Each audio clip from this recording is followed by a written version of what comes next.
Okay, it's 6 o'clock, so it is very nice to see everybody here in the council chambers this evening. We appreciate you being here. Before we call the meeting to order, I would like to ask to get a community blessing from Pastor Doug Young. If you come forward, please, Pastor. I'll stand.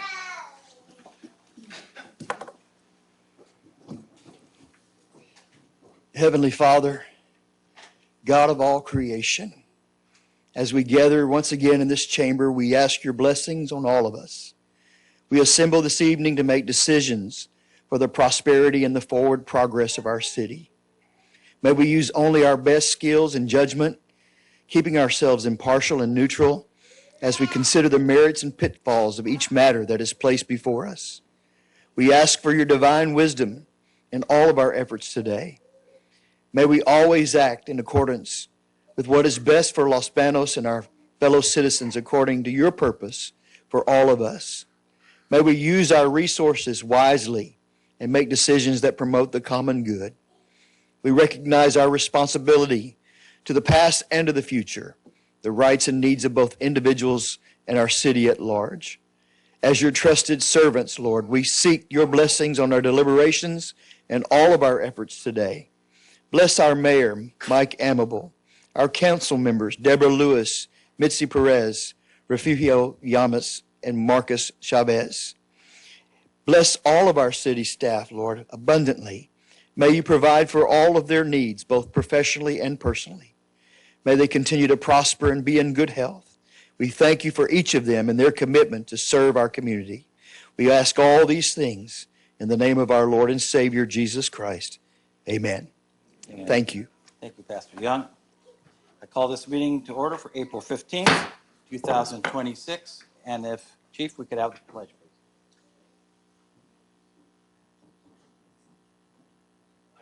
To the flag of the United States of America, and to the republic for which it stands, one nation, under God, indivisible, with liberty and justice for all.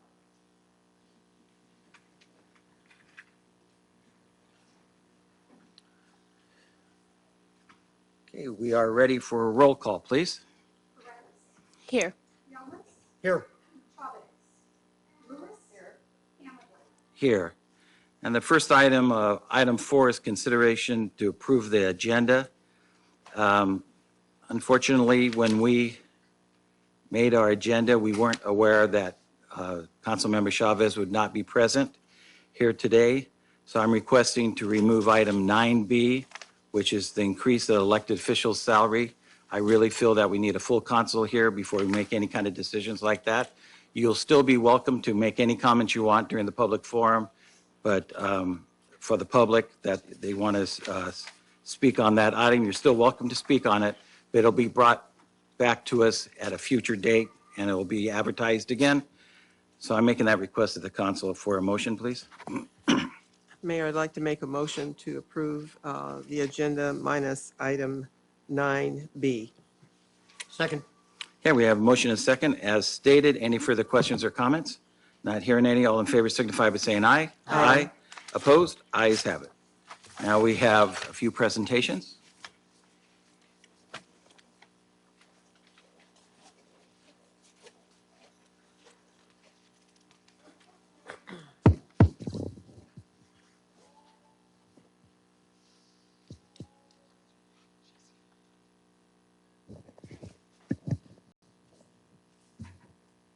So our first presentation is Employee of the Month. And Haley, if you could come forward. Haley Leonard is our Employee of the Month. Let's see, this is for the month of March.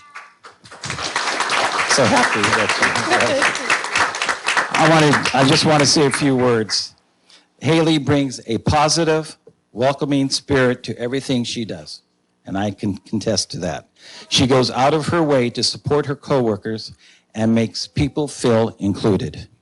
She also represents the city incredibly well at planning commission meetings, always interacting with the public with a professional, patient, and warm way.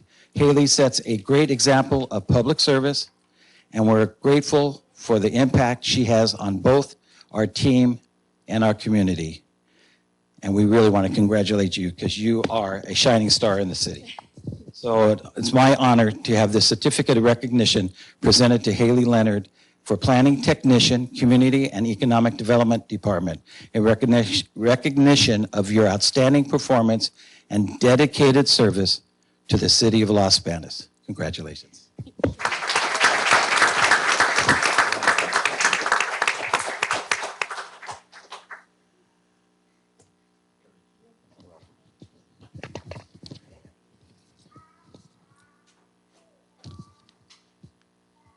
Okay, explorers, come forward.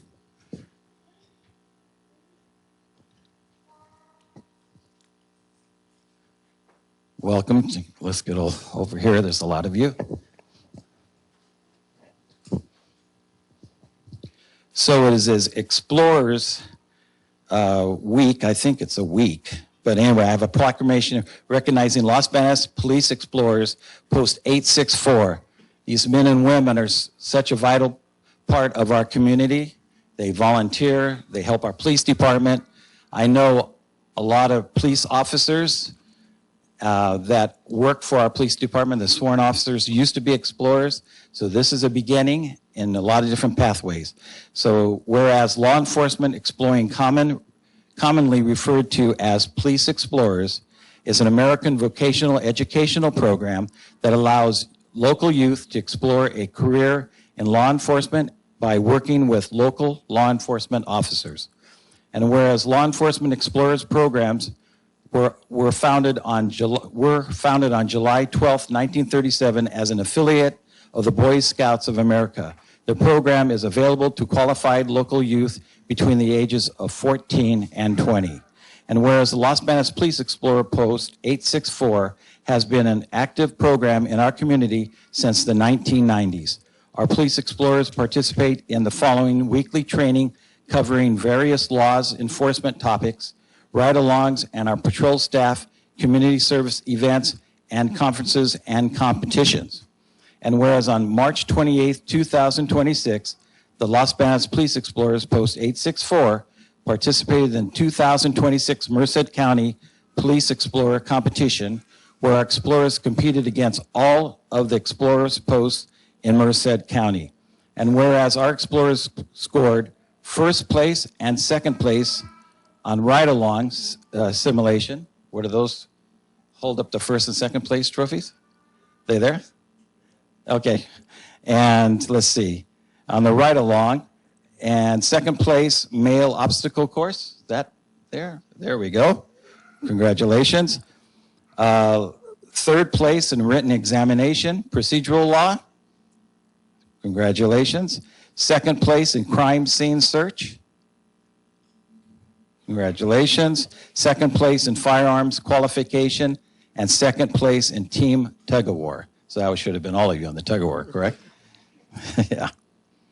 Whereas the City of Los Banos and the Los Banos Police Department are committed to providing a comprehensive training program focusing on leadership, competition, character development, good citizenship, and service to the community.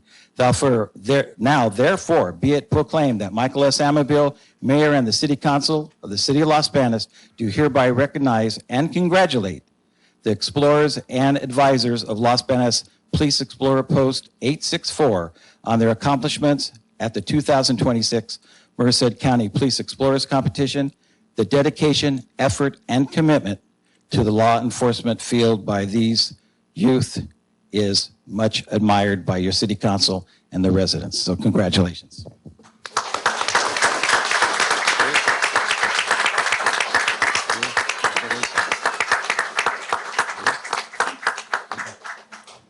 So let's see. We'll have you. We'll take a picture. Squeeze in together a little bit.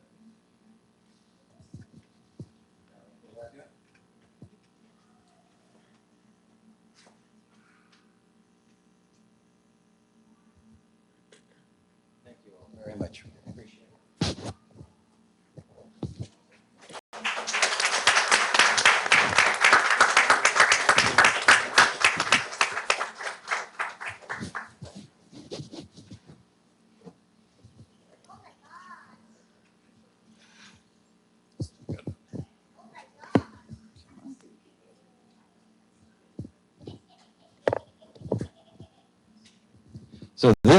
these two girls right here are two city clerks, assistant city clerk, and they do so much work for the city, a lot of work for the city council, a lot of work for me.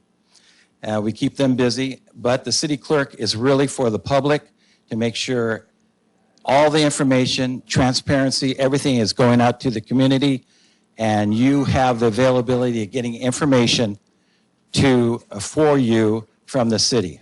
So that's very, very, very important. Proclamation recognizing the 57th Annual Professional Municipal Clerks Week. Whereas the Office of the Professional Municipal Clerk, a time-honored and vital part of the local government, exists throughout the world, and whereas the Office of the Professional Municipal Clerk is the oldest among public servants, and whereas the Office of the Professional Municipal Clerk provides the professional link between the citizens and local governing bodies and agencies of government at the other levels, and whereas professional municipal clerks have pledged to be ever mindful of their neutrality, their impartiality, and equal service to all. And whereas the professional municipal clerks serve as an informational center on functions of local government and community.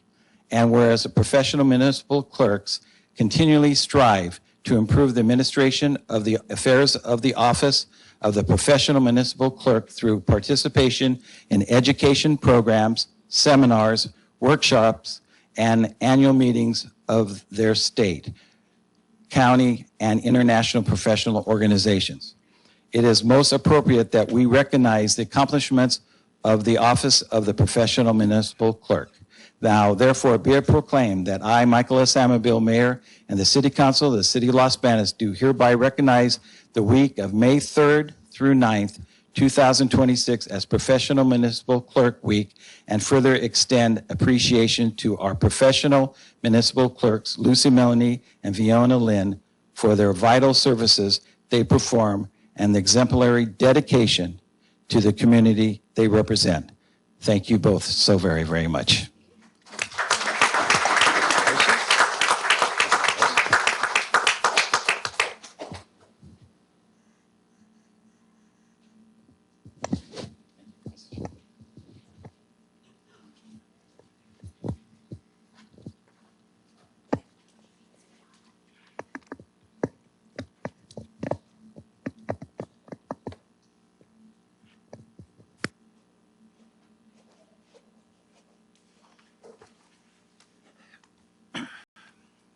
Okay, next is new employee introductions, and we'll go to our city manager. Good evening, Mayor. I do have a couple employees today to be introduced. First, we'll start with Public Works. Director Bai. And since they are all here today, after the introductions, could you please stay, say a few words? Thank you, Mr. Mayor, council members, and city manager. We have we have one new employee and we have two promotional employees in Public Works. First up, we have Tony Vasquez. He's a new part-time maintenance worker. Come on up. And he's working in water, and so he assists the full-time maintenance workers in water with maintaining the wells and doing odd jobs as needed. Next up, we have Patrick Arambell, who is the facilities manager, a promotion to the new facilities manager. He started in 2017 as a streets maintenance worker. When I was the foreman in streets, he actually started under me. And then he was promoted to an inspector in 2022, 23, 2 or 3 years, and then has recently been promoted to the facilities manager. And then next up we have Jacqueline Garcia Wright, who has been promoted to admin assistant, and she started in finance, and then she transferred over to Public Works, and then she went back to finance, and then now she's back at Public Works. So she was an engineering tech and has been promoted. Got to promote her, I'm a loser again. And she's been promoted to admin assistant, and she works out of the Madison office. So who's going to go first? You have something to say? Yes, thank you. Oh, thank you very much for your time. Pleasure to meet you all. Yeah. Glad to be here. Congratulations. Thank you. Thank you, sir. Look forward to, keep moving on with the city and, doing a better job than in this department. It's new, but I'm willing to take the challenge. Thank you very much. Jacqueline. So obviously, I'm always looking to professionally, move around, and I really appreciate the opportunity to be promoted within the Public Works Department because I really do enjoy working under William and at the Madison office. So Great. excited for this new opportunity. Well, great. you. Congratulations to all three of you.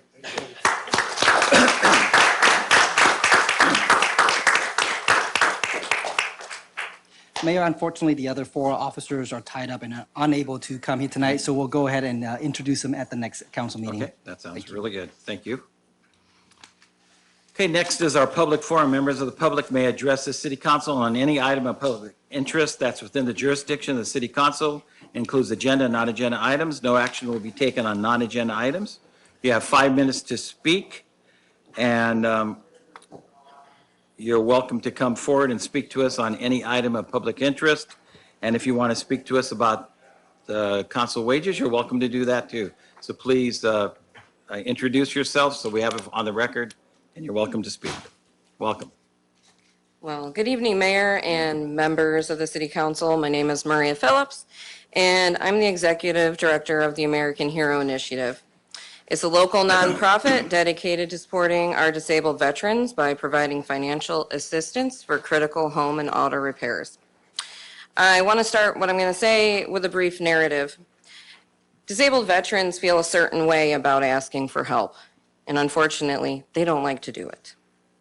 But over and over again in emails, applications, phone calls, and voicemails, there's one word that keeps popping up, and it's inadequate. They can't provide for their families the way they want to. They can't afford what seems so simple to others, like a new set of tires. Can't drive their kids safely to school or take themselves to an appointment. My husband had that feeling and developed our nonprofit mission statement from that. That feeling of inadequacy when something goes wrong that is so out of your reach and out of your control, you can't stand it. Why can't you do what you wish you could? The American Hero Initiative wants you to know that we see you and we want to help you. Our funds aren't where we wish they were, but we will try our hardest to help you.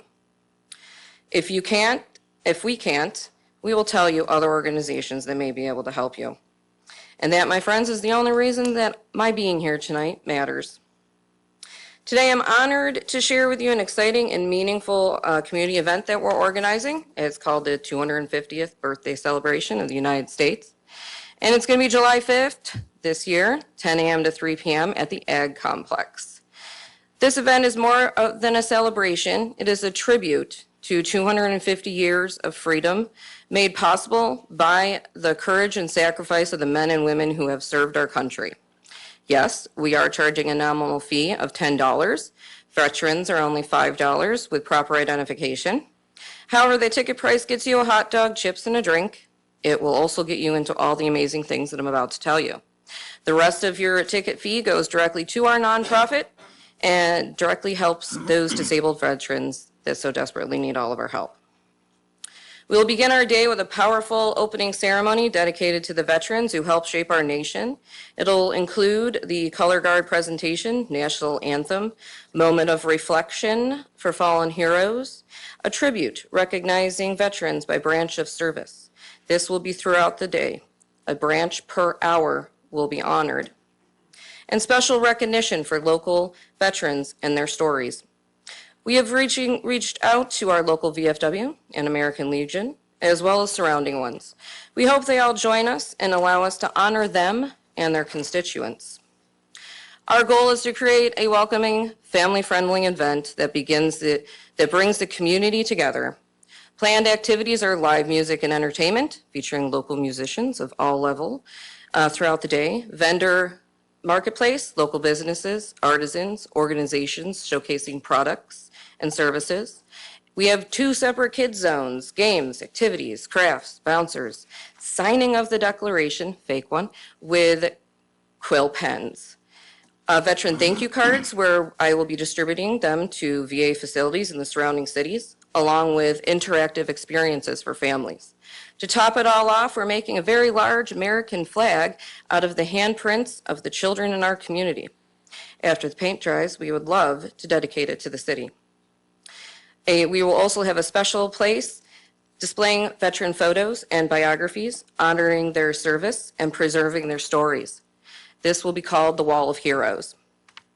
We also have community resource booths, providing information and support services to the community, but especially for veterans and their families. So I'm here today not only to inform you, but to invite the businesses of Los Banos for partnerships in making this event a success. We are actively seeking vendors, sponsors, companies, and community leaders willing to support the event financially or through in-kind donations.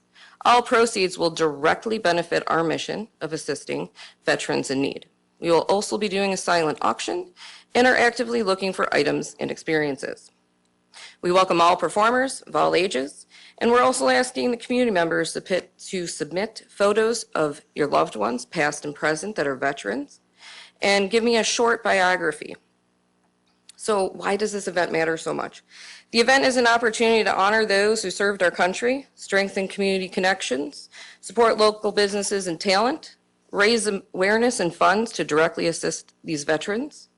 So in closing, I would be deeply grateful to the city's council support in helping us promote the event, connect me with local businesses and organizations to ensure that this event is a successful one. Together, we can create a meaningful celebration that not only honors 250 years of our nature's history, but nation's history, that is. Yeah.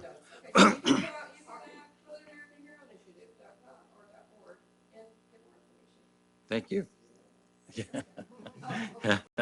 Thank you so much for your comments. We look forward to that event. Anyone else, please come forward. You're welcome to speak. Please state your name for the Yes. recorded record. Yes, my name is Blanche George, and I live in the downtown area. I apologize, I'm not dressed appropriately, but it's kitten season, and everything's a go with kitties. I know that the chief will explain this in further detail. I hope I'm not taking, Chief, some of your information. But first, I'd like to thank you guys for all acknowledgments. I really appreciate that, and so do the individuals that love the animals and are supportive. But this week is actually Animal Control Appreciation Week. And we have some individuals, and I'm reading because I just don't want to make a mistake. But these individuals serve with purpose that are at our shelter. They balance intake with adoption with rescues seamlessly, and this team gets along well together. They're a force to reckon with, and we're lucky, and you've heard me say this before, I see them daily, we're lucky to have them. I do want to, there are some special recognitions that I know that will be said, but I do want to mention their names. We're looking at Jason Martin, he's the Code Enforcement Officer.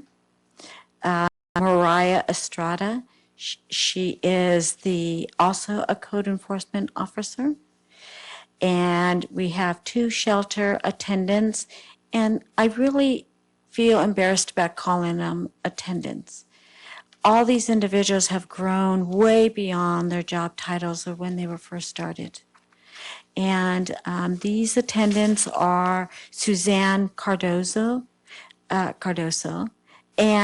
the shelter attendant, Adrian Jasso. Like I said, these individuals have grown in their jobs. The young girls that started as attendants, I mean, they're amazing. They juggle so much, and they really put their heart in the sleeve, and they are really great individuals representing you all for the city of Los Banos. They deal with a lot. So I just wanted to go ahead and mention that. And the second thing I do want to mention, I'm trying to be good to try to stay in the new time that's going to start to be allotted. But I do want to mention, and I know you're supportive of this, but again, it's budget time. I didn't bring Gracie this time. But I do want to let you know how important it is to support the chief and the staff that are asking for certain budget money. They have some tight goals and they're going to continue to succeed those goals. And I urge you, and with all my 16K followers are urging you to support the shelter. Thank you. Thank you for your comments. Welcome. Please state your name for the recorded record. Thank you. Erasmo Viveros, resident of the downtown area. I just want to first take a moment to recognize the City Council for hosting a very successful State of the City address yesterday. Under the leadership of Mayor Amabil, I believe that this event will continue to be as successful in the years to come. It was very transparent, a lot of great information from staff. I think it puts a lot of folks in a better place in terms of their trust with the city and the resources that are being used. I do want to speak about transparency, good governance, because that was one of the points that was discussed yesterday. As it's relative to the agenda item that got pulled off in regards to city council pay. There's still a lot of questions, in my humble opinion, about the total compensation package. In terms of benefits, pensions, reimbursements, mileage, all those things that really give a really good picture of the overall benefit that elected officials receive in the city of Los Banos. And I don't believe that report, the second report released by this city, addresses that in a way that puts the community at ease. I think had this council done this in a different manner, it wouldn't have been met with the resistance that you've seen online and probably even some emails that come through. I don't know. And you wouldn't probably have me up here giving these comments. But I will say that the former councilman, Evan Sanders, through social media did expand on the benefits that council members receive. He did confirm that pension, healthcare benefits, cell phone, and other forms of compensation. And Assemblymember Deborah Lewis at the April 4th or last council meeting did confirm, or no, excuse me, March 4th council meeting did confirm she makes more on the Air Resource Board than she does on the City Council. So there's a lot of figures there that are still not shown in this report. And so for me, that's the concern that I have. It's about good governance, transparency, and accountability with taxpayer dollars. And this stems from my frustration, I think even the community's frustration in what's taken place in the past years. The other point that I want to make mention of is that I was looking at the staff report, and it makes mention that the mayor would receive, and if it's law, then so be it. But it says that the council, it says, however, directly elected mayors, such as in Los Banos, are eligible for an increase to go into effect during the current terms. In my research, and again, I'm not a legal scholar, an attorney, and I think I've taken constitutional law, and I've read a lot of public policy and California code sections.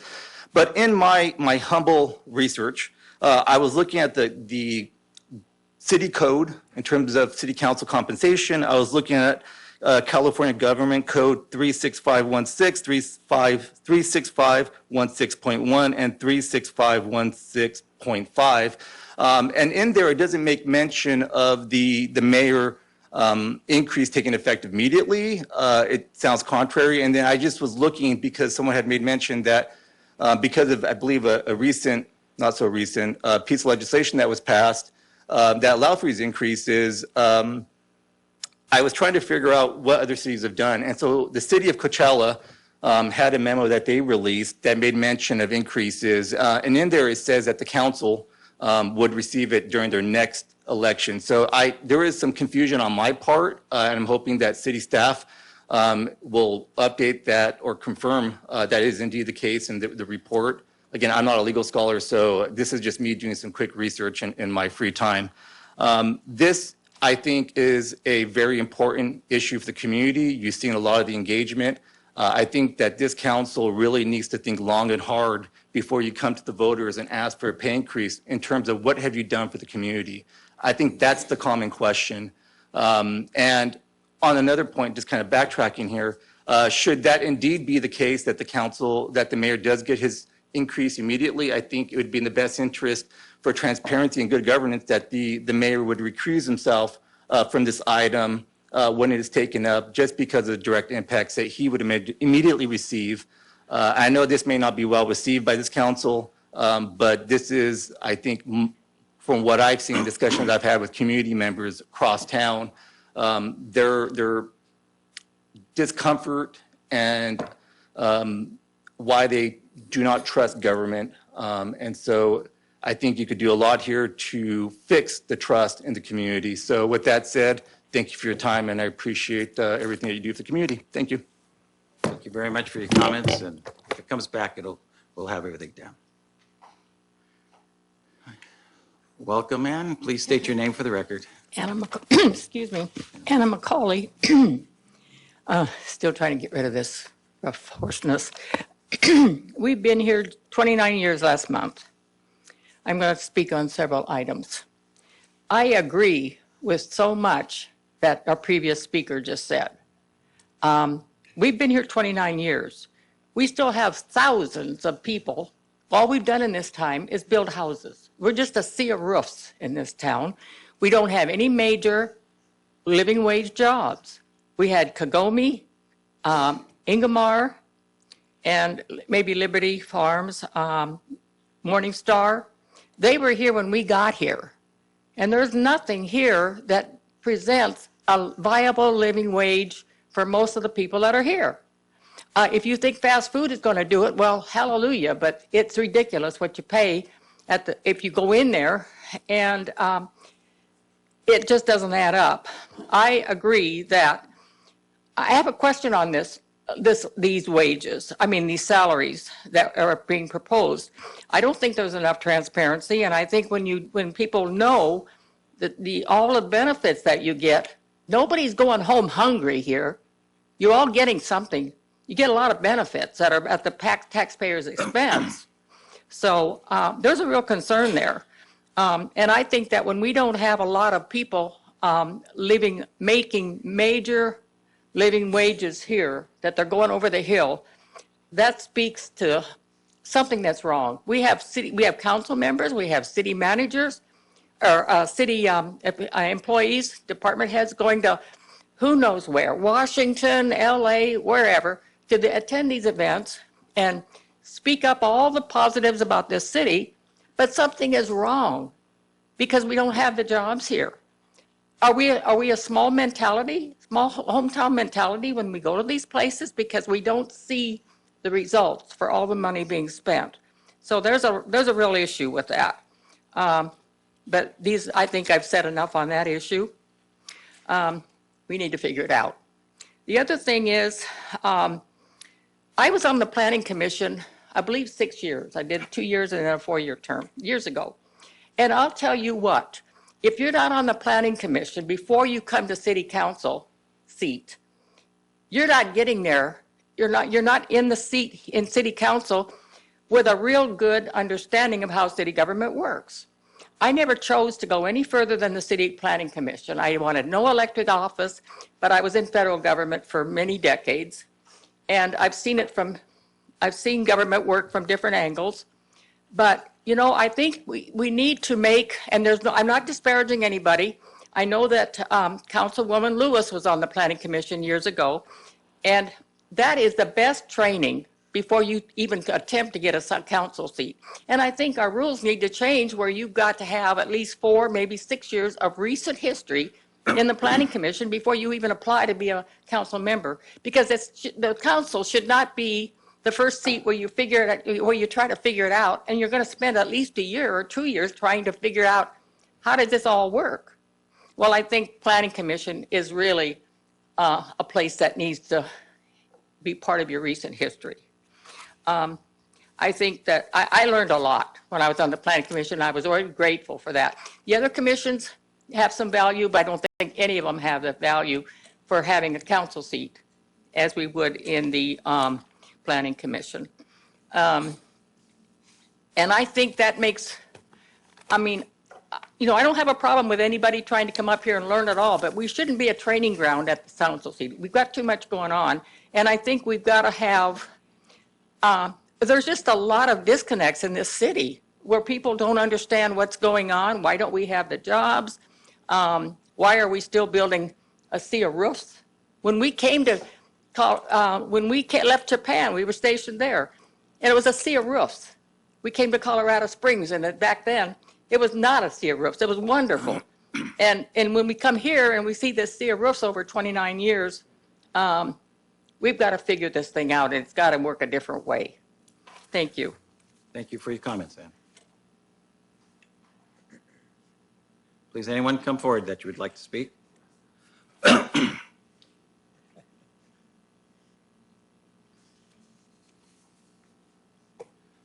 Welcome. Please state your name for the record. Hi, Miguel Alejandre. Welcome. Welcome. Thank you for having me, Mayor, Yep. city staff, and council members. First, I have a couple of things. I want to congratulate Haley Leonard. Ever since I came to LB, she was amazing, very helpful with whether it was a compound, the Reforma Studio, or Smokey Joe's Billiards, as well as Stacy. Always very friendly, always very helpful with that, with getting me the answers I needed and where to go. And as well, William, if Tony Vasquez ever says he can't lift or do something, he's lying because he's a member of my gym and he's strong. I know, I've seen him. But other than that, so a little bit of a story time. 2019, around October, September, I came to Los Banos with an idea to start a business. I found a location near the Baskin-Robbins Shopping Center. They had mentioned to me that, yeah, I was available. There was 2 suites. I was going to combine them both, and I was like, yes, let's do it. It was a gung-ho decision from a young a young business owner trying to start something new. And yeah, I got the paper signed. Everything went well. They're like, yes, it's yours. And I went to the city, not knowing I should have gone to the city first. And they told me, no, you can't have that spot. There's not enough parking spots for your business in this shopping plaza. So recently, there's been some city events that have been happening that have been great, like the Egg Easter Hunt, and then the opening day at the ballpark. And people are messaging me, asking me if I can come up and talk about parking issues and stuff like that. Why isn't there enough parking issues? So I bring up parking again. Is the city itself being held to the same standards that businesses are being held when it comes to opening a business and building a park? I understand a lot of these parks are existing already. So I guess all I ask for is in future building of parks or places we're going to host community events, can we focus a little more on the parking? So that way people are not worrying about getting citations or having somewhere to park. Like me for the Easter egg, and I had to park 2 blocks away trying to hold a newborn and 2 babies when my wife is holding her purse and all that was a little difficult. So I could see the frustration in people trying to park somewhere where they shouldn't, but of course they shouldn't. Other than that, I want to invite people to the Supervisor Forum on Monday, April 20th, where myself and the incumbent Scott Silvera will be asked questions. And it'll be a chance for people to get to know us and see our visions and see what we think about certain issues. Other than that, the event that Maria is holding as well for the American Hero Initiative, that's a great thing that's helping veterans that are in need of help. Another one is the comedy show that the VFW is holding up to help veterans as well. And then besides that, Relay for Life, May 23rd and May 24th from 9 a.m. to 9 a.m.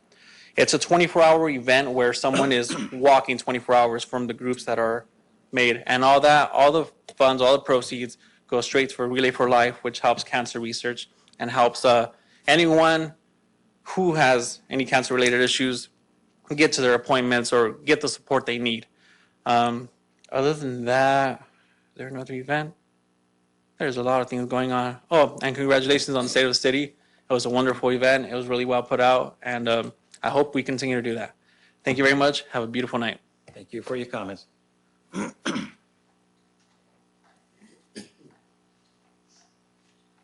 Good evening, Mayor, Council. I would like to just take a couple minutes to introduce Lieutenant Commander, he's the new commander of the area, Los Banos area CHP, Joey Daniels. And he's new to our area. He's commanding our local station. We've had several good conversations already, and we've talked about plans. So I'll turn it over to him. I think he's going to serve our area very well. Welcome. Good evening. Thank you. Like Chief Reyna was saying, Lieutenant Joey Daniels. I just took command of the Los Banos office March 1st. So I'm a new commander to the area. Prior to this, I was in the Modesto office working for a captain there. So it's nice to be in a small community compared to Modesto, I should say. And it's a little slower here as far as what I'm used to doing, but I'm looking forward to that because I'm hoping it'll give me a chance to get out in the community some more to events, even though the city doesn't really fall within our jurisdiction, but I think it's important for the Highway Patrol to be involved in the community that we serve and attend events and then meet with the public and just support the public and the city however we can. Like the chief was saying, we've had several meetings, and I'm working on some things to provide some training or services to the police department that will hopefully help the city. Good news is no charge, so I know free things are always welcome. So I just want to introduce myself. I'm a resource. If anybody has questions in regards to the Highway Patrol, I'm available for questions. Just feel free to reach out. So I hope to see maybe some of you at community events and throughout the city in the future. So Great to have you in our community. I'm happy to be here. Thank you. Thank you. So y'all have a good evening, okay? Thank you very much. Anyone else, please come forward, public forum.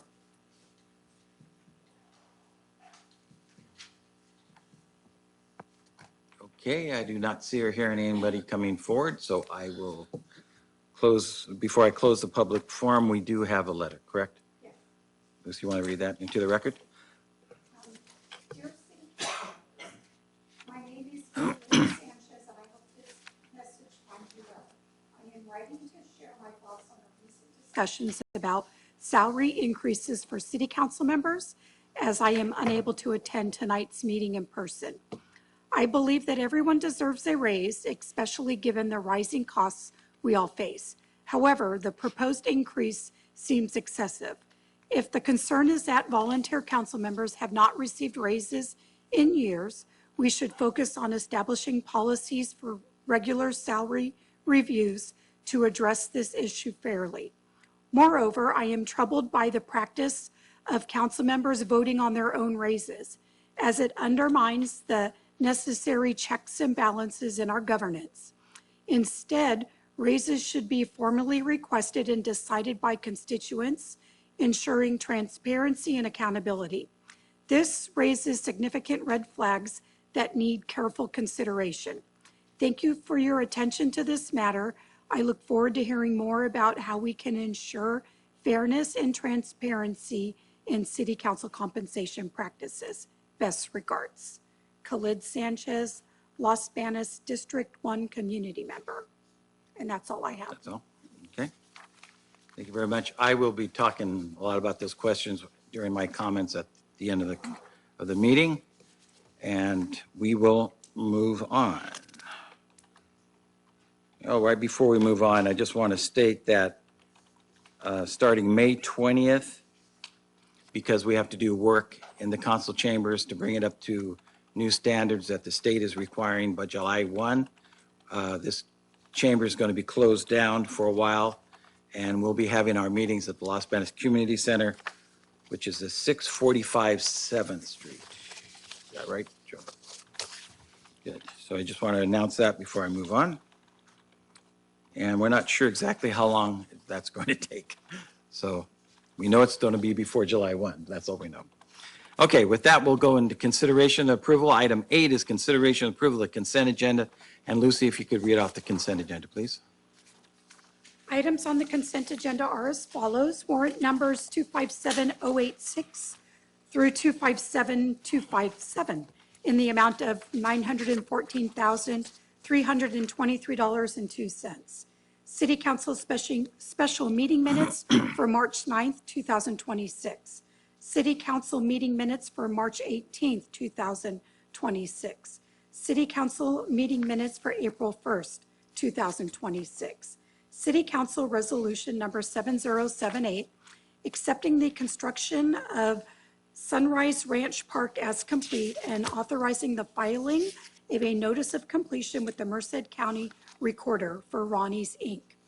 City Council Resolution Number 7079, approving and authorizing the city manager to execute Amendment Number 2 to the Professional Services Agreement with Galvin Preservation Associates, Inc. for environmental clearance and landscape architecture services for the Pioneer Road Complete Streets Project and amend the fiscal year 2025 through 26 budget by increasing appropriations in the Los Banos Regional Transportation Impact Fee Fund in the amount of $143,512. City Council Resolution Number 7080, accepting public improvements for Quail Meadows at Stone Creek, the Villages 5, Phase 3, Unit 4 for Anderson Homes. City Council Resolution Number 7081, approving the acceptance of a $2,250 Best Friends Animal Society grant and amending the fiscal year 2025-26 budget by increasing the appropriation amount for expenditures and revenues in the amount of $2,250. And the items are to be approved as submitted. Great, thank you, Lucy. Is there any council member that would like to pull off any of these items for further discussion? Okay, is there anyone from the public that would like to talk about any of these items, A through H? You're welcome to speak on them. Okay, I do not see anyone. So with that, I'll entertain a motion to approve the consent agenda as submitted. Mayor, I'd like to approve this consent agenda as submitted. Second. Okay, we have a motion and a second as stated. That includes Resolution 7078, 7079, 7080, and 7081. Any further questions or comments? All in favor signify by saying aye. Aye. Opposed, ayes have it. Next item is a public hearing. If you challenge the proposed action as described in court, you may be limited to only raising those issues that you or someone else raised within the public hearing. And this also includes written correspondence.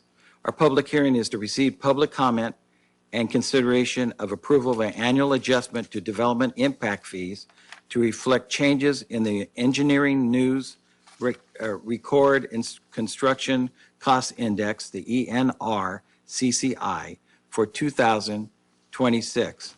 And to bring us up to date on this item will be our Community and Economic Development Director, Souza Elms. Thank you, Mr. Mayor and City Council. So as some of you may recall, I have come for the last several years since our development impact fee, our current nexus, has been adopted for an annual increase to keep up with the construction cost index. Just some background. Back in January of 2020, the City Council approved a development impact fee justification study, which is also known as a nexus study. The development impact fees are established in conformance with the requirements of the Mitigation Fee Act. A fee cannot include costs for existing deficiencies. An example of this would be for a traffic impact fee. If you have an existing deficiency at an intersection, it's operating at a level of service F, and you are wanting to include that cost of making that intersection better within your needs, within your traffic impact fee, you would not be able to include that within that needs analysis. So it cannot include existing deficiencies. The fee is to fund costs used to maintain the existing level of service or meet an adopted level of service that is consistent with the general plan. And using transportation impact fee, the level of service at intersections is LOSD, level of service D at intersections. That's just one element. There's many elements within the traffic impact fee, within the development impact fees that I'll go over. The development impact fees do not pay for operation and maintenance of capital facilities or city staffing costs. Development impact fees are separated from the general fund and from other city budget funds or accounts containing fees collected for other purposes. The annual adjustment is in accordance with resolution number 6163, which states impact fees shall be modified annually each July 1st. And it's to be done in accordance with the engineering news record, construction cost index, and it's what's reported for the 12-month period ending in April. The adjustment, according to the engineering news record, construction cost index ending in April 2026, was a 0.4% increase. As some of you may recall, last year's increase at the end of April, April 2025, was 0.1% increase. So this increase would be applied to all development impact fees and will go into effect July 1st, 2026. California Government Code requires that any adjustment in development impact fees have to have a 90-day period before they can be implemented. That's why we're bringing that before you in April.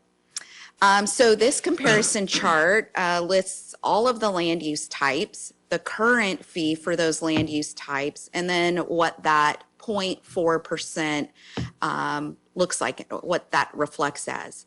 So for single family, it'll be over $33,000. So that's per unit, per dwelling unit. For multifamily, it's over $26,000. That again is per unit. For age restricted, those would need to have covenants that are deed restricted on age. That's about $18,000. And then retail, office, institutional, and industrial are asterisked because those are per every 1,000 square feet. And that is $20,768. Office is $11,109. Institutional, $6,711. And industrial is $4,541. According to the environmental review and the California Environmental Quality Act, this project would be considered exempt from our guidelines, section 15061B3, and it would not pertain to a physical project, and it would be CEQA guidelines would be implemented at a project level once that project came forward. So the fiscal impact, the 0.4% increase would ensure new development is adequately funding its share of the costs of new public facilities as the cost to construct these projects increase over time. So it's very important that we keep up with this construction cost index because without that, then when the city is able to build, and using the police department as a prime example, we used quite a bit of the police impact fee to facilitate that building. And if we do not keep with construction costs and we maintain at just a flat fee, say the council decides not to approve this annual adjustment, we would not be keeping up with the costs for that capital improvement, whether it's the police department, the fire department, water, sewer, all of the particular needs that the city has identified within our Nexus study, we would not be able to keep up with the costs of those needs. So it's very important that we keep up with that. It ensures the city does not subsidize new development's share of these facilities and that adequate funding is available when the city is ready to construct these projects. A public hearing notice was published in the West Side Express on March 25th, 2026. Local developers and the Building Industry Association, the BIA, were directly mailed public notices on March 25th, 2026. And as of the preparation of this report, no formal comments have been received. So staff is recommending that the city council would consider opening the public hearing to receive public comments, find the proposed impact fee adjustment exempt from CEQA guidelines, and adopt resolution number 7082 approving a 0.4% increase to development impact fees to reflect construction cost changes in 2026 to become effective on July 1st, 2026. And that concludes my report. Okay, thank you, Stacy. Before we turn it over to the city council, anyone like to, I'm going to open up the public hearing to receive public comment and consideration on this 0.4 increase on reflect change on an engineering record construction cost index for 2026 as stated by Stacy. Anyone like to speak on this issue? Please come forward at the podium at this time. Thank you for that, closing the public hearing. Oh, excuse me.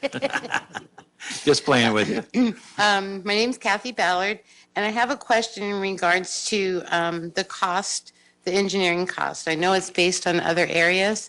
I also know that the state of California and the citizens of Los Banos are really desperately looking for, sorry, Ann, either condos, townhouses, something that our new nurses that come into town can rent.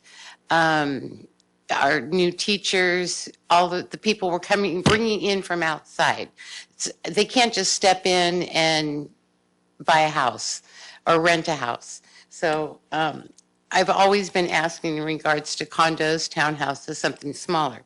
But when I'm looking at our pricing, no wonder we can't get anyone to build them here or in the state of California, because if they're paying $27,000 per unit and you're building something that has 10, 15, 20 units, that's a chunk to pay in these fees.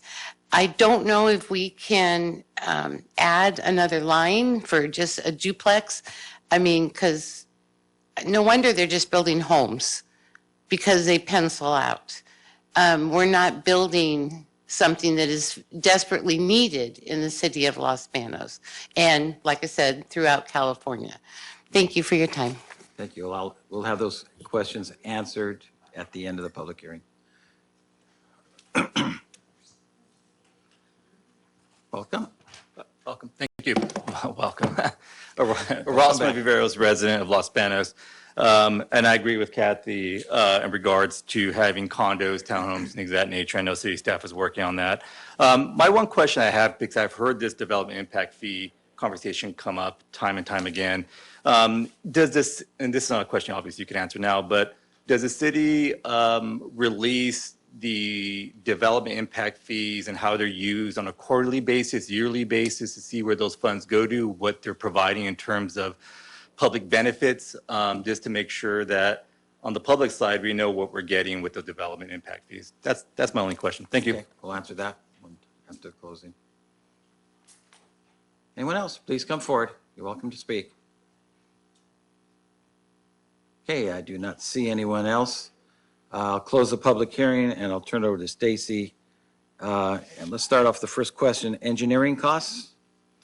I guess the question is that it's too high? Kathy, was that it? So I think the first question was regarding the cities that are used. So we use the San Francisco area. And that's because the engineering news record, which is an industry standard used for construction cost index. It's either San Francisco, which we fall within that region, or Los Angeles. Those are the only two cities in California. It is nationwide. Not every state is represented. It's wherever you are closely within that region. In Los Banos, we are within San Francisco, within their region. And I actually been talking a lot to the state about that because we're in San Francisco's. Can you believe that? I mean, it's a little bit more expensive over there than it is here. There should be a Central Valley number we use, not San Francisco. And the next one is condos and apartments. Yes. The fees, and if there's, Right, she and also talked about possibly maybe adjusting for adjusting them. multifamily or adjusting for maybe affordable housing, which would be a consideration of the city council. And maybe we can discuss at a future date, as we'll see if that's a priority of the city council to bring forward. And just to let you know that I probably have had the last 3 months, 6 meetings about condos, duplexes, apartments with different developers in town. And I know a lot of the projects that's coming forward do show those things being built. We're way behind on that. School teachers are the perfect example, public safety officers and everything like that.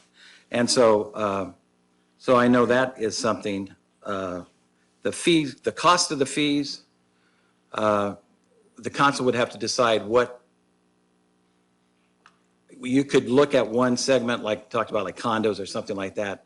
But remember, those are all based on, and this goes to Rosmo's question, where can we find where all those fees go? Can you find that online? You sure Right. can. Okay. Our amazing finance director did a report just a couple of months ago, Okay. AB 1600 report. Director Moreno, was that in December? If you can recall when you gave that last update? It's required by law annually. Yeah. We have to give a big report every 5 years, but our finance department is so awesome, they do it annually. So I'll let her, I'll give her a second to pull that up. Mayor, if I may, I do not just recall when we presented it, but it does give a full analysis of where all the fees go and what they're used for. It's a requirement, an annual requirement.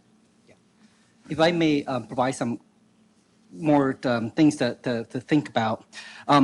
I think impact fee, when we take a look at this, looking it out without the context of the cost of infrastructures, maybe it's relative, right?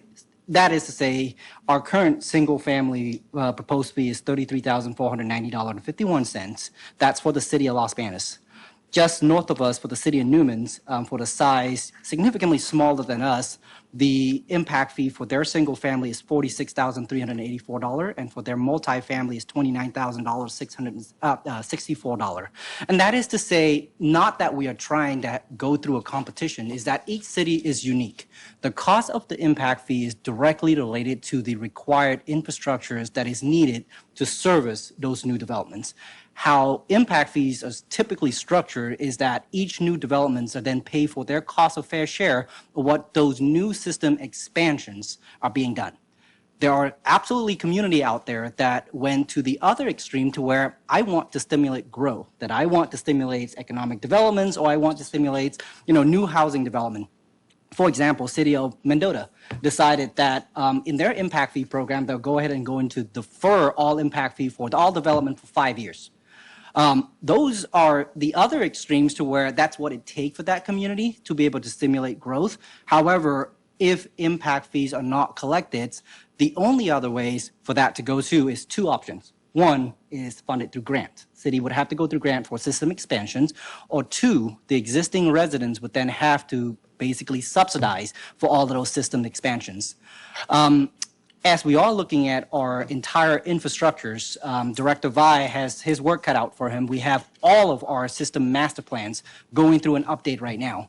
Those system master plan will identify what system expansion is going to look like to accommodate the entire growth of the city up to the general plan's horizon, which would be 2042, right? Those are really the basis of your costs to then determine what is the cost of fair shares. So as we are continue to move forwards, there's definitely opportunity to where we would bring back to council for decisions on certain industries or certain kind of development to where you, as council and the community, want to see as priority to then put some of those impact fee at a reduced or subsidized cost and then determine at that point who and what will be subsidizing those costs. So December 17th was the date we presented this to council with all of the information as to all the projects, different impact fees, fire, police, and what those If you were. could have that emailed to Rosmo, so I will. he could have a copy of that. Appreciate it. And that's a very good point, what you said. We're not trying to compare ourselves to other cities, but I'm a big champion of new residents can't burden our existing residents. I mean, they have to bring something to the table that helps us, that we're already here. And I said that last night at the State of the City, and we really mean that. So we just really have to be careful. If there's a way to look at it to help those things. Maybe there's another way of forgiving a fee but not taking it away. There's other ways so we don't cut it and allow, like Mendota's the extreme example, they want anybody to build there, so they took away all their fees. So, maybe we could reduce the fee. The council would have to decide they want to do that to promote some duplexes, some apartments, or something like that. And hopefully, we won't have to do that. Hopefully, all this talk we've been doing the last few months, we're going to see that happen at these fees, hopefully. So, was there any questions else? Did we answer everything? Did it? Stacy? Did you write down those questions? Did we answer everything? I think we got everything. Okay. Yes. Okay, thank you all very much. Now I'll turn it to the council. Any questions on this to staff, or you want to entertain a motion? And that motion would be? I have a question. Sure, okay. Thank you, Mr. Mayor. Just more of a comment, I suppose. These fees, these are generally passed on in the cost of the sale of the home. Is that correct or not? Councilmember, sorry. I'm sorry. It was on, okay. So are these costs then passed on to the cost of the sale of a home, so then the buyer is paying these fees, correct? Generally, that is part of the bottom line that the developer is going to incorporate within the cost of the home.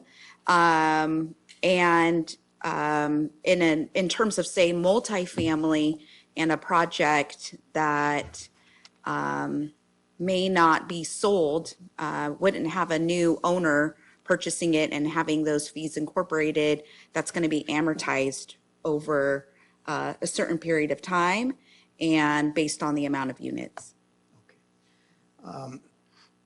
Now, again, maybe I'm just thinking out loud, but I've heard the term that these multi-family units, multi-residential units don't pencil out. Is this a fee that could help entice developers to build some of those affordable homes, multi-family units? Is that something that hopefully you can bring to the council later on as to how we can, again, entice some of these lower cost units? I think it could potentially, and city manager, if you'd like to speak, that. Yeah, Councilmember, I think we definitely can bring that back. Just for the sake of the public hearing, unfortunately, we will not be able to defer things at the moment. This will strictly be for the ENR and the adjustment. However, it is our plan that once we have the master plan back to council and you adopt those master plan and understand the cost of the total infrastructure expansions, that would be the time then we re-update our nexus. That would be the perfect time then to say, okay, well, council really interested in affordable housings and things. What can we do to that front? Maybe directing staff at the time then to go after grant to then bridge. Usually one of the biggest costs is traffic or frontage improvement. Those are something that we can go after grant for, or looking at way to pre-build those so that when affordable housing do come, they don't have that cost burden of that upfront. So usually most communities do that. And I think previously our finance directors also brought an item to council that there are other way to finance those improvements through a BOLT programs or financing to CFD to where it can lessen the upfront costs at the time as well. But those would be at the time of the new nexus that would come then to council after the master plan. Perfect. Thank you. Thank you both for that edification. Thank you, Mr. Mayor. Okay. And also just want to, on top of this fee is also the school fee. Yes. And it's close to 30,000, isn't it? So we negotiated 4 times the legal fee for schools in 2005, I think. And because we couldn't build schools and the state wasn't stepping up, so we did that. And that's in place today. So that's on top of it. And you brought up a point. I think a lot of I've heard that same thing, Council Member Lamas, that you heard that it doesn't pencil out. I think the tide's turning a little bit on that because there was a long time there that they could not even get loans on apartments. It was just not happening. So there's a lot of that going on now. So hopefully it'll come back to us and we can work on it. Any other questions? Not a question, Mayor, but just a statement with your edification on the tide turning, and I think that may have a lot to do with the mandates in California, where the institutions who are loaning developers may be more likely to look at this because there is this pressure on municipalities to provide that type of product in their city. Very good point. And before the state took away our redevelopment agency, we used to do those things that Naron said. We used to be able to do frontage. On 152, we've paid for some sidewalks to help get businesses to come in. We could, now the state took that away from us too. So that's the state. Any other questions, or can I entertain a motion?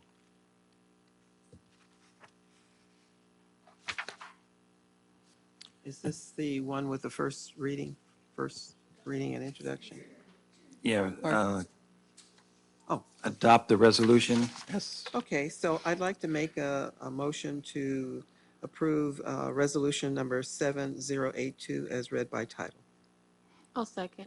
Okay, we have a motion and a second for resolution 7082 as stated. Any further questions or comments? All in favor signify by saying aye. Aye. Opposed? Ayes have it. Okay, we removed item B, so we'll move on to item 10, consideration of adoption of City Council Resolution 7083, approving the professional services agreement between the City of Los Banos and BAE Urban Economics Incorporated to perform a market rental rate study and authorizing the city manager to execute the agreement. With this, we'll go to our Finance Director, Moreno. Minnie? Good evening, Mayor and City Council. This item was to be on consent, and somehow it got on the agenda, so I will give you a brief report. Per the recommendation of Mayor Pro Temp Lewis and the consensus of the City Council to conduct a market rental rate study, this item before you is a request for approval of the professional services agreement with BAE Urban Economics, Inc., referred to from here on BAE. The study will ensure city-owned properties are priced appropriately and reflect current market conditions. BAE was selected as the most qualified proposer through the RFP process. As part of the analysis, staff and BAE will jointly identify and agree on comparable public agencies in the surrounding cities and counties, including a review of policies related to reduced rent and cost recovery. The total cost is $29,960 and is fully budgeted. Staff's recommendation is for approval. Okay, thank you very much. And with that, I'll turn it to the public. Anyone who would like to speak on this item, please come forward to the podium at this time. Okay, not seeing anyone coming forward, we'll turn it to the council. Mayor Pro Tem, I'm sure you have something to say. It's your deal. I just had a question in regards to the third paragraph from the bottom, just above the fiscal impact, in the middle where it says for public and community serving properties, the analysis may also include information from other public agencies and a review of policies related to reduced rent and cost recovery. Other public agencies, is that outside of the city? I'm not quite sure what that means. Yes, that'll be other cities and counties that are comparable. BAE and city staff will be reviewing those comparable agencies or comparable cities and counties and agreeing to be able to do the analysis. We would have to agree on what counties or what cities that we're going to be using. So if the council does have any particular cities you do not want, you can let me know. And staff will review with the BAE on who the comparable cities that they're recommending, and we'll come up to an agreement on what we think is comparable. So are there some examples that staff can provide to council for consideration? Because in my thoughts, I'm thinking, looking at this company and some of the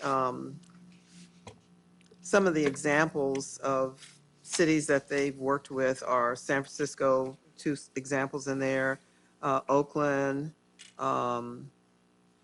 That's why the word in there is comparable. Yeah. We're not But going to be. those areas Yeah. are, income-wise are very high compared to where we are.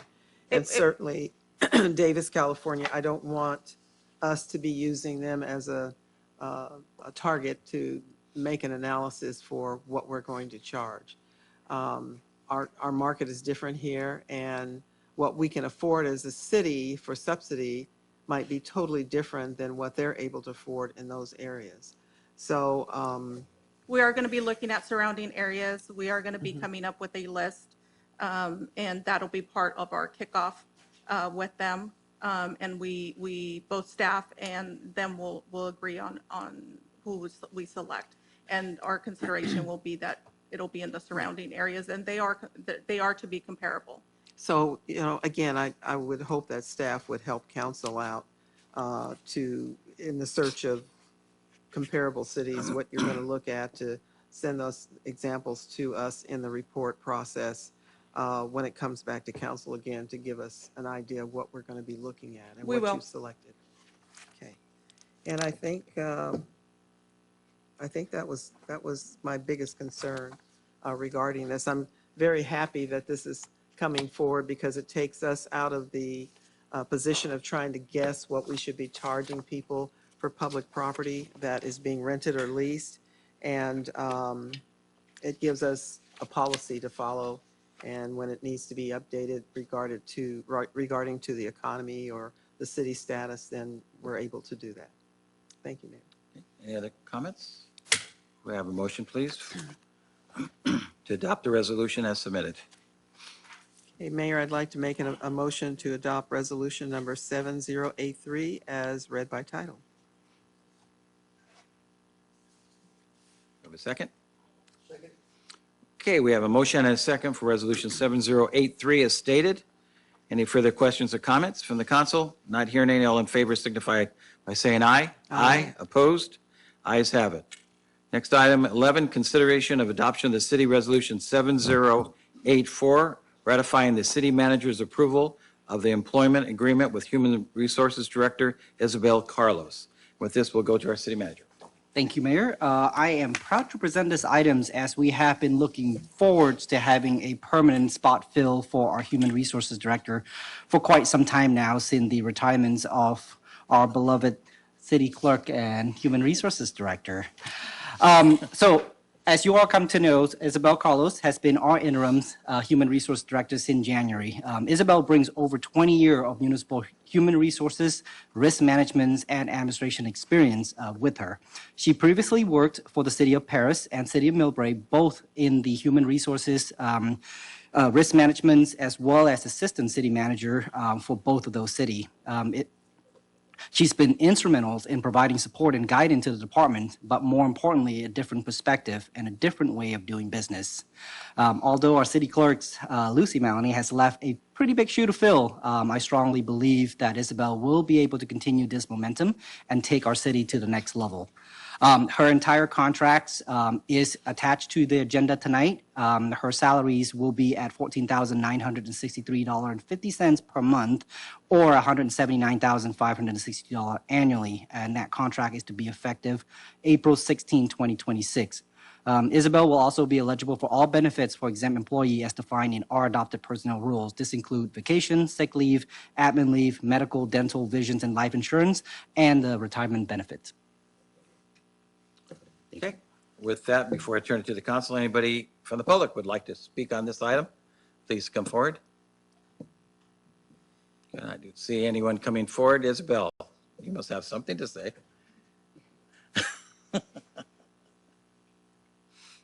Actually, I had prepared a thank you, but it hasn't been approved. But Yeah. I'll go ahead and say my thank you. Honorable Mayor, Madam Mayor Pro Tem, and members of the City Council. I'm truly honored to have been selected to serve as the city's Human Resources Director. As you know, I first joined the city as interim director in late January, and I was met with a warm and professional welcome, first by City Manager Tan and the HR team as well, followed by the entire city management team and every employee that I encountered during those initial weeks was had a warm welcome, and it was specifically that sense of professionalism and collaborative spirit that inspired me to apply for the permanent role. And I feel privileged to now finally officially become part of the Los Banos team. While I haven't been able to, I haven't had the pleasure to meet every single employee out there, I do look forward to continuing to visit the various city departments, to connect with staff, and to get to know each individual employee out there.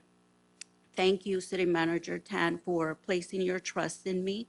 And thank you to this council for this, the approval of this item tonight. I do look forward to providing leadership and supporting the growth and professional development of our employees. And ultimately, my aim is to serve as a steadfast and strategic partner for the management team and for this council. And I would like to continue to contribute to the city's overall vision and the city's goals. Thank you. Thank you. Any comments from the council, or do I have a motion? I'll make a motion to adopt resolution number 7084 as read by title. Second that. Here we have a motion and a second. Any questions or comments? Not hearing any. All in favor signify by saying aye. Aye. Opposed? Ayes have it. Congratulations and welcome.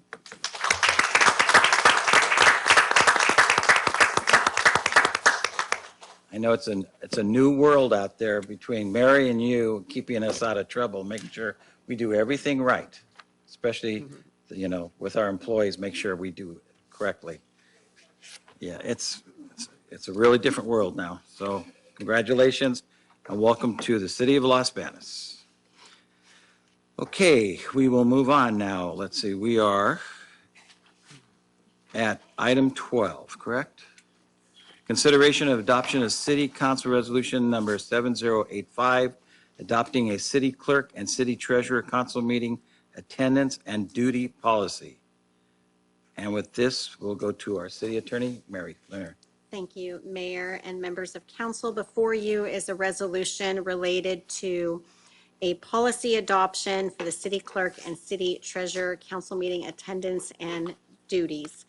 This policy establishes clear expectations for the city clerk and city treasurer's attendance at city council meetings and outlines the statutory duties of each in accordance with applicable law. Adoption of such a policy is consistent with established city practice and is not unusual. Historically, the city has implemented similar attendance requirements for commission members. That is found at Municipal Code Section 2-2.305, which sets forth attendance standards for the commission members and authorizes the city council to declare a position vacant if a member is absent for 3 consecutive regular meetings. Additionally, the city council itself is subject to attendance requirements under the California Government Code Section 36513. This policy mimics that government code section since both of these positions are electeds. This provides that a council member's office becomes vacant if a member is absent without permission from all regular city council meetings for 60 consecutive days. And with that, I'm available for any questions. Okay, with that, I'll open up to the public first. Any members of the public would like to talk to the city council on this item? Basically, it's a cleanup process of making all elected officials have the same policy. Anyone like to speak on it? Okay, we turn it back to the city council. Any comments? Then if I have a motion, please.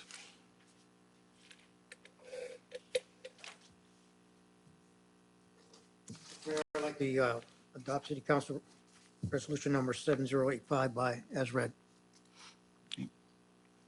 Second. Okay, we have a motion and a second for Resolution 7085 as stated. Any further questions or comments? Not hearing any. All in favor signify by saying aye. Aye. Opposed? Ayes have it.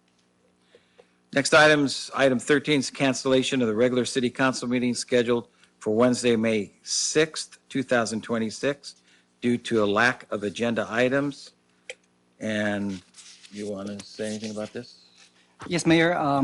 We will be canceling the May 6th regular council meeting. However, as we have previously discussed, we will be having a special meeting on May 5th. As traditionally since last year, we typically have a pretty lengthy budgets and goal-setting sessions prior to adoptions of the budget. For this year, it will be scheduled for May 5th. So we'll be prepared for hundreds of slides and about 7 hours of presentation. So that's why we're canceling the May 6th meeting. Thank you, Mayor. Okay, any questions? Anybody from the public would like to talk to us about that? Sure. Kathy Ballard, and I have a question. Your May 5th meeting, where is that going to be held, and is the public allowed to view you and all your slides? Absolutely. All of our council meetings will be broadcast, and it actually will be here. So instead of at the police facility like we did last time, it will be here, and it will be live streams. Okay, thank you. Transparency in the budget process. Any further comments from the committee? Okay, we'll turn it back to the city council. I can have a motion for, let's see, to cancellation of the city council meeting for May 6, 2026. So moved. Do we have a second? Second. Okay, we have a motion and a second as stated. All in favor signify by saying aye. Aye. Opposed? Ayes have it. Okay, we'll start up with our city departments reports, and we'll go with our Community Economic Development Director, Stacy Suzanne.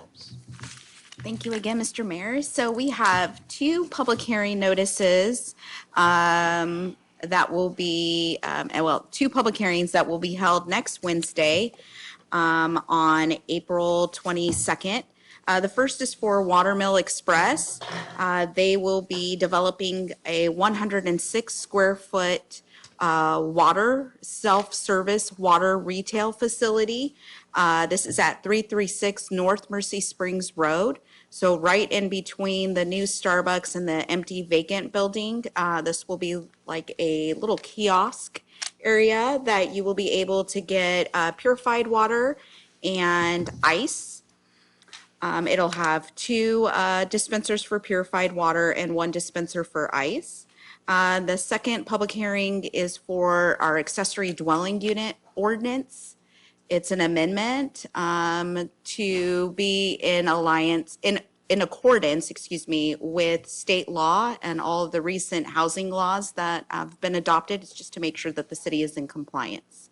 That concludes my report. Great, thank you very much. Finance Director, Minnie Moreno. I can't reach, sorry. Just giving you an update. We are in the middle of budget, and so we are working with all of our departments to get all of their budget numbers in, so we can go ahead and meet with them and then present to you on the 5th, and then bring it back to council on June 3rd. And so we're very, very excited. This is my second year. Last year I came in April and was head first into the budget, and so very excited to be able to do the second round and just making sure that we're providing the best service to our community through the budget process and, again, transparency. And that's all I Okay. Thank you very much, Minnie. Fire Chief Paul Twala. Paul? Good evening, Mayor and council and staff. A couple things with the fire department. We have started weed abatements for the weed abatement program. We were able to streamline it this year with a weed abatement application that's going to help us expedite some of the weed abatement notices going out. So it's really helpful in the county. GS really helped us out with that. We have our autism event this Saturday also. So if you have some time, come by. And then obviously with my retirement coming up, I've been really working with the Assistant Chief Dorenbush to kind of prep him to take that interim role. So, but I appreciate the support from council and from staff and from the city manager also. Thank you, friend. I appreciate it. So, thank you. Appreciate you too, Chief, very much. Human Resources Director, Isabella Carlos. Thank you, Mr. Mayor, members of the council. Just on behalf of the HR department, want to congratulate our new hire, our 6 recently promoted employees, and our Employee of the Month. Thank you. Right. That's my report. Thank Good you night. very much. Park and Recreation, Mr. Joe Heim. All right, I got a few items. We have a couple volunteer days coming up. One this Friday, Sutter Memorial is putting together about 30 to 50 volunteers. They're going to be at Verona Park on Friday from 9 to 11, painting the court there. And then we're going to have one for the public on May 9th from 9 to 11 at College Greens Park. Verona is at 2200 Palermo Drive, and College Greens at 1815 Scripps Drive. We'll also be at the autism event. It's definitely one of the staff's favorite events. So I appreciate Fire's work there. Volleyball, summer volleyball is registering now, as is fall youth soccer. Fall youth soccer is definitely one that fills up. So please get in there and register. Pickleball is going to be hosting a grand opening on May 30th. So we'll be getting the flyers and invitations out for that here shortly. You'll start to see the paint on the court beginning next week. So it'll be exciting next week.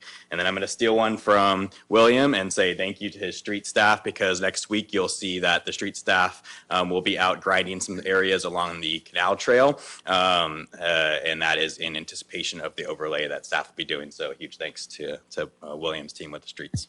Thank you.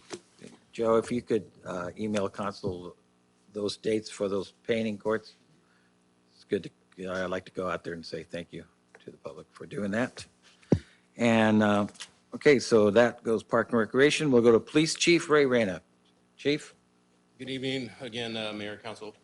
So a couple of updates, staffing at the police department. So this week we met with some candidates. We gave one dispatch candidate a conditional offer, a CSO a conditional offer, and we have a new police officer candidate in the background. So that's always good news. Still trying to highlight and notify the public that we have a traffic unit that is out now working. I hear them all day long on the radio. I pass some of their stops. I see them out on patrol. So it's just a reminder, one of the biggest, I would say, things that they are enforcing right now is distracted driving. And being motorcycles, they can split lanes. So as cars are waiting for the light to turn red, those motorcycles might come up, and sometimes they are tapping on your window and telling you to pull over because people are on their phones. So I would hate to see anybody in here get a traffic ticket for something like that. It's so avoidable and it's dangerous. So just please watch your speed, wear your seatbelt, watch the distracted driving in town. And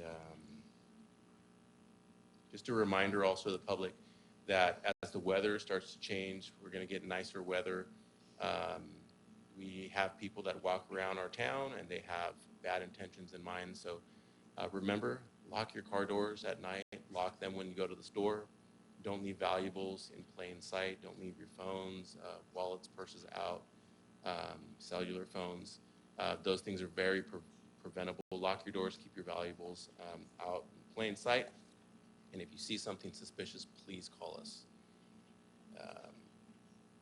We are already preparing for the May Day Fair, and we already had our first meeting for National Night Out coming this summer.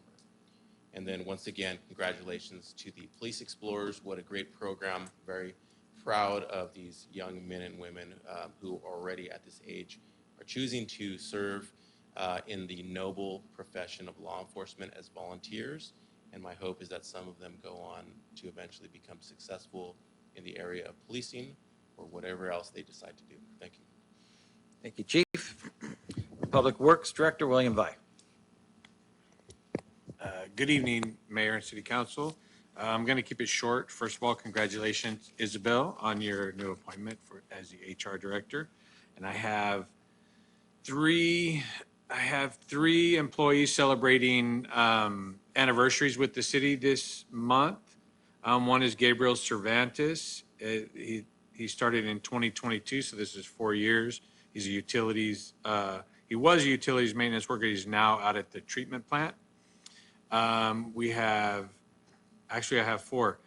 Patrick Arenbell, who was here earlier, celebrated 9 years on the 17th, I believe, or will be on the 17th. Randy Daniels, also 9 years. He started in 2017. He works in solid waste. And Jolene DeMello, who was recently, in the last couple of months, promoted to the engineering operations manager, celebrated 25 years with the city. So congratulations to them, and that concludes my report. Great. Thank you, William. City Attorney report, Mary Lerner. Thank you, Mayor and members of council. Just a quick update on the city attorney webpage. We've now added links that have animal-related resources for the public. And I want to thank Blanche George for assisting both me and Alex with a list of those resources. That's it. Okay, thank you. City Manager, you're on that. You would think I'd be out of report after the state of the city, but I do have more. One is that I'm very, very excited that this Friday, April 17, we will be hosting Pacheco High School to come to City Council Chamber for a mock City Council. It's an opportunity for us to kind of shows our next generations of what it's like to be involved in local government and how local governments are making decisions. So we are expecting close to 100 students to come to Council Chamber. They have just recently elected their mayor and city council from their classes. So those folks are now looking at the council agenda, looking at the staff report, and ready to make some decision for Colorado, for the future of Colorado Ballpark. So we're very excited for that, and I'd like to invite all the city council members as well as school board of trustee to participate in providing this great learning opportunity. Councilmember Chavez is not here today, but we just posted his flyers. He will be hosting a neighborhood outreach events at the community center lounge. That is this Sunday, April 19 at 1 p.m. and all of the residents of District 1 is invited. I am so proud of our teams for the state of the city that was well attended for over 106.5 residents attended that event. Thank you, Leo, for being that 0.5, even though he's definitely a full-grown person by now. Now, you know, there was this quote that's kind of always kind of linger in my head, is that a team is only as strong as its weakest member. And as it relates to our State of the Union, State of the City address yesterday, I am glad that that weakest member on the weakest part of the presentation was the trail mix. So we'll continue to do better. We'll take that comment to heart, and we'll make sure that we'll have scoops all around and maybe have a better snacks next time. But I appreciate, you know, with all joking aside, to see all of our member agency and that for all of them to understand the message from the state of the city, and that is unity, plan, and visions for what ahead to Los Banos. Our staff, as a team, we're not afraid of the work, is that we very much look forward to all of those extra projects that coming our way to continue to make our city better. Chief Paul Tuala, I'm sad that you're not going to be part of that journey, but I think you leave a very long-lasting legacy, so we look forward to celebrating that with you. Thank you, Mayor. Thank you very much. And now we'll turn to our city council reports. We'll start off with District 2, Refugio Llanes. Thank you, Mr. Mayor. I want to again congratulate Haley Leonard as being named the Employee of the Month. Congratulations to that. And that's for District 3 for Mr. Chavez.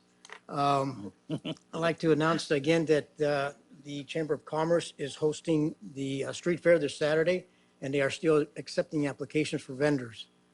And I want to thank the city staff for putting on the State of the City. It's a lot of work, a lot of planning, a lot of last minute, oops, who got this or who was supposed to get that. So it went up very well. And again, I thank the mayor for hosting that. We look forward to having more of those events because it's very important that the community learns what's happening in a less formal atmosphere, such as the State of the City was. So again, thank you very much. This last Saturday, as you may know, I hosted my community outreach event over at the park in District 2, and I very much appreciate the community that came up. A lot of questions, a lot of interest in what's happening in the city, and I think they came away with the answers that they're looking for that we could give. So again, I look forward to more of those, and again, it's vitally important that the community participate in the decisions, and the only way you can do that is by showing up to these events. I want to thank the police chief for initiating that traffic control unit. It's very much appreciated. I look forward to a more coordinated traffic pattern in the city as our residents get used to the rules enforcement that are much needed, especially during schools, the congregation point for the schools, either coming into school or letting out of school. And that's all I have. Thank you very much. Thank you very much, and we'll go to, we'll see, Marcus Chavez is excused, is absent. District 3, we'll go to Mayor Pro Tem Deborah Lewis. District 4. Thank you, Mayor. As Chief Tuala mentioned, we have the Autism Day this Saturday, and it is from 10 a.m. to 1 p.m., just to let the public know, so they don't show up at 5 and there's nobody there. It's usually a lot of fun. The kids enjoy themselves, and the fire department does a really good job of putting on this event. So thank you for hosting that again this year. Mayor, and to our city manager and to his staff who put on the State of the City address. It went off very well, and the community center looked beautiful. I was really proud of how everything turned out, and I think all of our department heads did a wonderful job in making their presentations to talk about what we're doing in our city. So thank you, Mayor, for allowing the council to participate in this.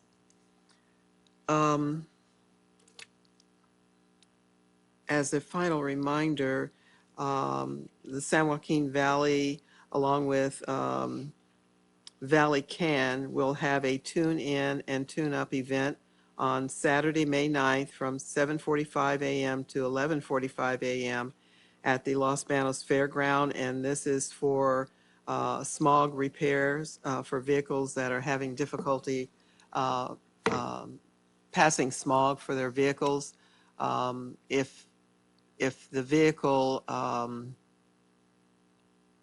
if it's really too old, you may not pass it at all, but if it's still within a certain age range, there is grant money afforded to some of the residents who need help to get their vehicles tuned up, hopefully to get them passed in smog. So again, that's going to be on May 9th at the fairgrounds from 7:45 to 11:45 a.m.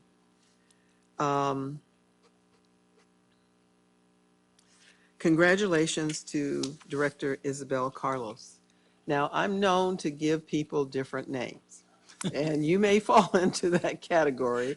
I've given Director Moreno a new name, and I still get ribbed by that. I understand, although I think there was wax in our city manager's ear last night, but I understand for Chief Tuala, I gave you a new name as well.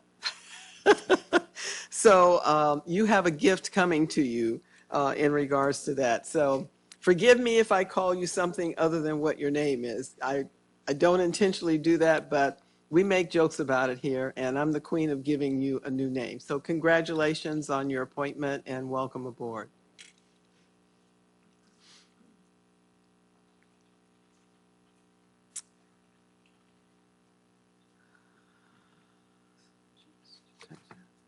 Okay, and the one other thing I'd like to request is perhaps on our next council agenda is to consider whether or not council should move our treasurer position under the finance department. Generally, at least since I've been on, I'm not sure how it was, Mayor, when you were in that position before. The treasury position was always held by an employee, and it's mostly a ceremonial position. So I'm just requesting that it be put on an upcoming agenda for consideration as to whether or not we should move this position under the finance department. And if the council feels so, then that would have to go to the public for a vote. So is And there that's it. consensus then from the council, Mayor, to put that on the next agenda? I believe that's how the council. Yes. Okay, and so we have an elected official right now. So Lucy's here to, her term is till when? 28. Till 2028. So it'd go on after that then, Yes. if we decided to do Well, that? and that would be the discussion that you would have. We would agendize the item for discussion Oh, and okay. direction. Yeah. I think her term is up on 26. Yeah, and we can check that, and that will be part of the staff report, but it's important that we have that discussion once it's been agendized. Okay, well, is everybody okay with that? We're going to agree to put it on the agenda, is that correct? Just put it on the agenda, that's all. Not agree to anything, just put it on the agenda. Sure. We're always willing to talk about it. Yeah. Anything else, Mayor Pro Tem? No, that's it. Thank you. Okay, District 1, Mitzi Perez. Thank you. Well, first, I'd like to thank all of our staff, the department heads for meeting not only with myself, but Councilmember Llamas this past week and making the time to educate us more on the processes that go on and all the things in the background that we don't get to see, right? I thought that was very educational, and I'm hoping to keep doing that from time to time in the future. I love hearing all the updates and just really getting to know what's going on. It's very beneficial when residents ask us. That way we're well informed. So I do want to thank you for taking the time to do that for us. As well as putting on the event yesterday. I think that we should be doing that more often. Maybe not as big, but I think it's very important for the community, you know, when it comes to transparency and trust within the community. So I really enjoyed how it went, and I really like the fact we got a good turnout. So I'm looking forward to more of those events. Just another quick reminder about my Parkside chat as well. It will be on April 25th. It'll be at 11 a.m. at Skylark Park. And even though it is for District 1, I always say everyone is invited.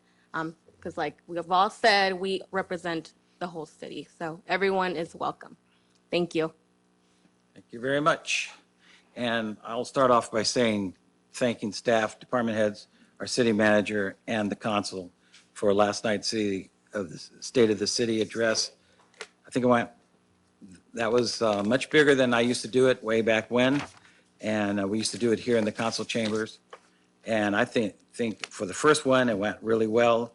I made a lot of notes, so it'll get even better in the future. And I appreciate the turnout by the public. I was very impressed with that too. Tomorrow I have MCAG in Merced. I have LAFCO meeting in Merced tomorrow. I'll report on those. Saturday, I have the Queen's Dinner representing the city on April 18th at the fairgrounds. I want to remind everybody, April 29th through May 3rd is the fair in Los Banos, going back over 100 years. And so I hope to see everybody at the fair. That's our big event of the year, and Fair Board does a good job. The county does a good job with that. Again, our city manager talked about student council on Friday. On May 7th will be the National Day of Prayer. It'll be at 12 noon here in the council chambers.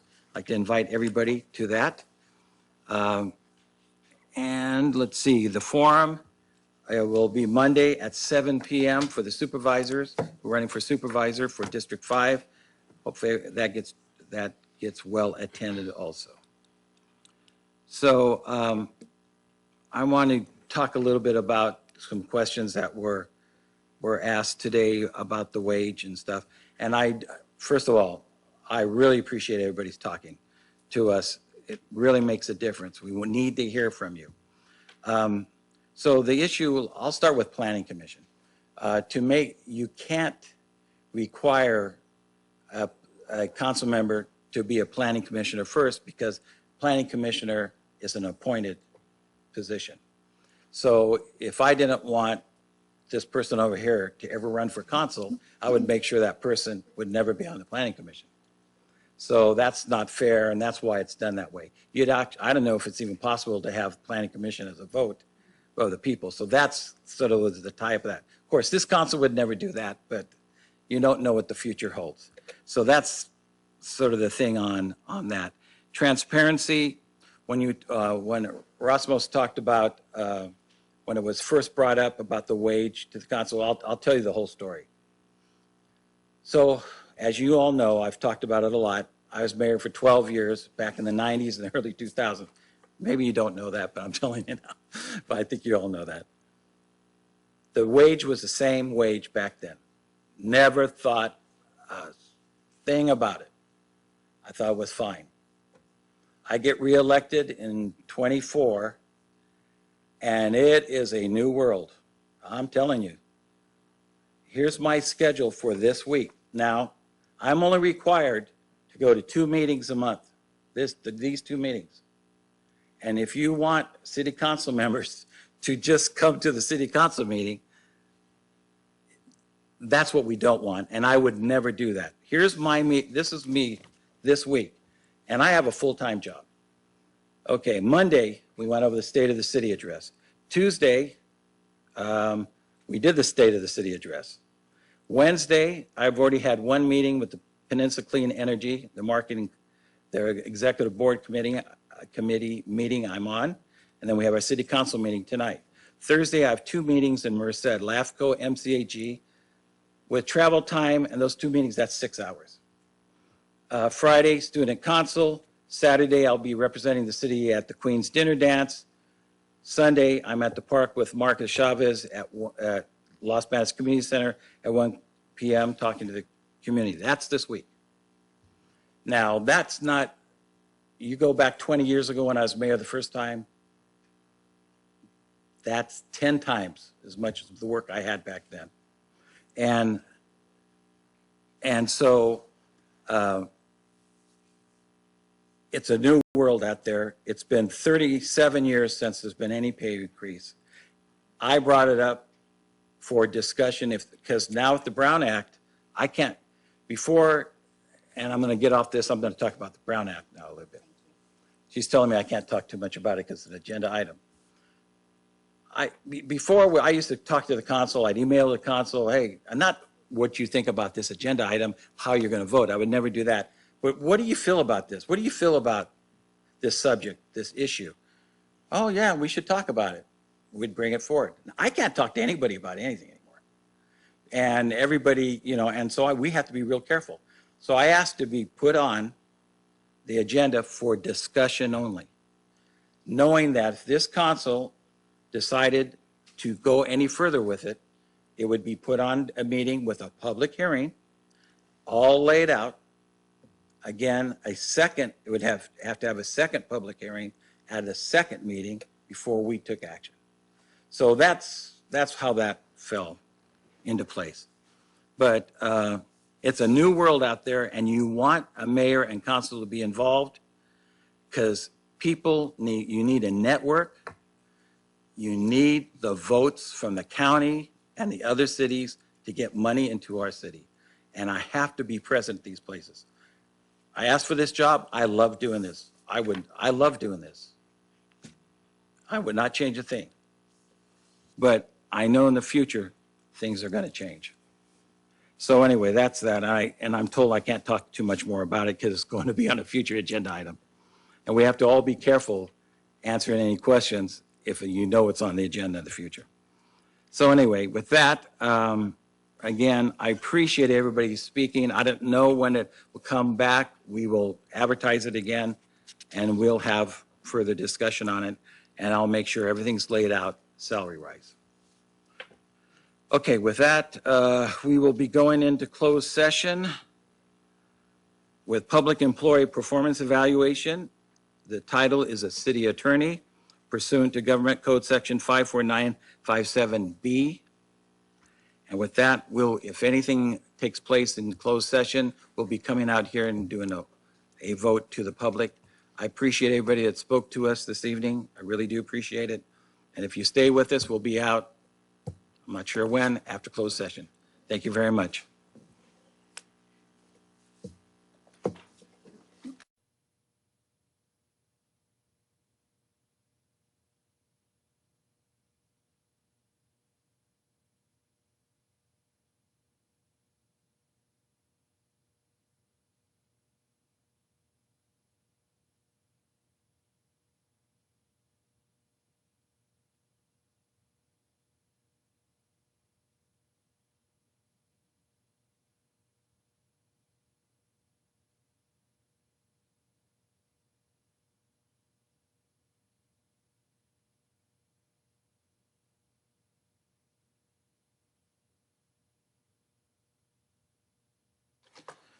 Okay, if you're still joining us, we appreciate it.